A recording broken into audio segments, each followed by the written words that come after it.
حضور کی قربت کا ذریعہ بھی درود ہے۔ کون سا مومن ہوگا جس کو حضور کے دیدار کا شوق نہیں ہے؟ کثرت درود کی برکت یہ ہے کہ حضور کا دیدار نصیب ہوتا ہے۔ حضور کا دیدار نصیب ہو جائے تو بتاؤ اور کیا چاہیے؟ اللہ اکبر۔ فرمایا جو میرے اوپر ایک مرتبہ درود بھیجتا ہے اللہ اس پر 10 رحمتوں کا نزول فرماتا ہے۔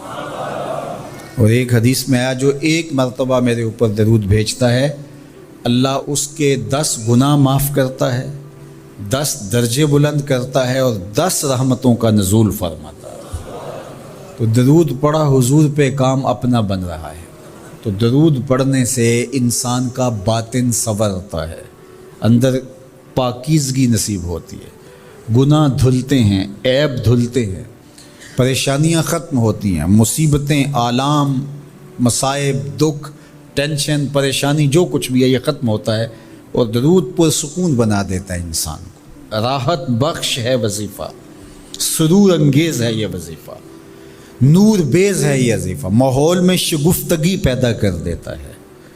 اگر درود شریف پڑھو گے تو تمہاری بہت ساری پریشانیاں ختم ہو جائیں گی، تمہارے دکھوں کا مداوع ہوگا، تم ریلیکس ہو جاؤ گے درود پڑھنے۔ یہ درود شریف کی برکات ہیں۔ ایک مرتبہ درود پڑھنے سے 10 رحمتیں نازل ہوتی ہیں، اور جو بار بار حضور پہ درود پڑھتا ہے تو بتاؤ کہ کتنا بڑا ذخیرہ رحمتوں کا اس کے اطراف میں پھیل گیا۔ تو اس لیے کثرت کے ساتھ درود پڑھنا چاہیے۔ حضور علیہ السلام نے یہ بھی ارشاد فرمایا کہ جو میرے اوپر درود پڑھتا ہے میرے اوپر لازم ہے کہ میں اس کی شفاعت کروں گا۔ شفاعت رسول کے حصول کا ذریعہ درود بنتا ہے، چونکہ ہمارا آسرا ہی حضور کی شفاعت ہے۔ وہ دامن شفاعت کھولیں گے تو ہم گناہ گاروں کا کام بنے گا۔ اور وہ نصیب کیسے ہوگی حضور علیہ السلام کی شفاعت؟ کثرت درود سے۔ یہ بھی ارشاد فرمایا آقا کریم نے قیامت کے دن میرے سب سے زیادہ قریب وہ ہوگا جو کثرت کے ساتھ میرے اوپر درود پڑھنے والا ہو۔ اللہ کا فرشتوں کی مجلس میں حضور کی ثنا کرنا یہ درود ہے۔ حضور کی مدح فرمانا، محبوب کی شانوں کو بیان فرمانا۔ یہ صحیح بخاری میں صلاۃ کا ترجمہ حضرت ابو العالیہ رضی اللہ تعالی عنہ سے کیا گیا ہے۔ تو پھر درود کا مفہوم بہت وسیع ہے۔ حضور کی مدح و توصیف، حضور کے حسن کا بیان، حضور کے خصائل کا عنوان، آقا کریم کے شمائل کا تذکرہ، حضور علیہ السلام کے فضائل کی باتیں، حضور کی عظمتوں کا عنوان، یہ سب کچھ درود کے زمرے میں آتا ہے۔ اور پھر ساتھ صیغہ بھی درود کا ہو اور اس میں شانیں بھی حضور کی ہوں، جس طرح درود تاج میں ہے۔ تو اس میں حضور پر درود بھی بھیجا گیا اور ساتھ حضور کی عظمتوں کو بھی بیان کیا گیا۔ تو یہ ایک خوبصورت گلدستہ بن گیا۔ درود شریف کے جو مفاہیم بیان کیے گئے ہیں ان سب مفاہیم کو یہ اپنے جلو میں لیے ہوئے ہے یہ درود۔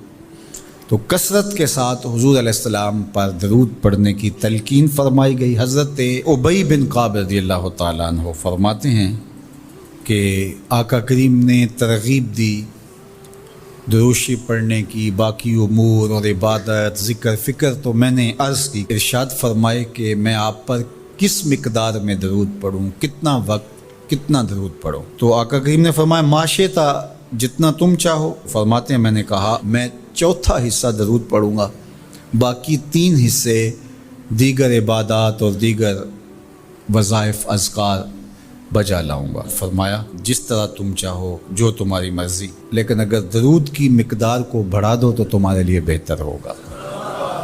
تو میں نے کہا النصف، میں آدھا وقت درود پڑھا کروں گا اور باقی چیزیں باقی آدھے وقت میں کروں گا۔ فرمایا جس طرح تم چاہو، لیکن اگر درود کی مقدار کو بڑھا دو تو تمہارے لیے بہتر ہوگا۔ میں نے کہا کہ حضور میں 2 حصے درود پڑھوں گا اور 1 حصہ باقی وظائف اوراد بجا لاؤں گا۔ فرمایا جیسے تمہارا دل چاہے، لیکن اگر تم درود کی مقدار کو بڑھا دو تو تمہارے لیے بہتر ہوگا۔ فرماتے ہیں میں نے کہا حضور میں پڑھوں گا ہی درود، سارا وقت میں آپ پہ درود ہی پڑھتا رہوں گا۔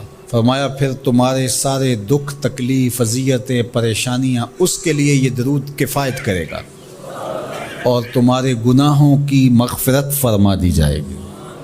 تمہاری پریشانیاں، تمہاری اذیتیں، تمہارے دکھ، دور موجود میں لفظ بولا جاتا ہے ٹینشن، تمہاری ساری ٹینشن، تمہارے سارے معاملات حیات کی بے ترتیبیاں، پریشانیاں، دکھ، اذیتیں، سب کچھ ختم ہو جائے گا۔ درود سب دردوں کا مداوع ہو جائے گا، سب دکھوں کا علاج ہو جائے گا، سب پریشانیوں کا حل ہوگا، سب مصیبتوں کا مداوع بن جائے گا، اور ساتھ ساتھ تمہارے گناہ بھی بخش دیے جائیں گے۔ تو درود جتنی کثرت کے ساتھ پڑھا جائے اللہ کی اتنی ہی رحمتیں نازل ہوتی ہیں۔ تو باقی وظیفے، باقی اوراد وہ بھی فضل و شرف والے ہیں، لیکن حضور نے فرمایا کہ پھر تمہارے لیے ایک درود ہی کافی ہو جائے گا۔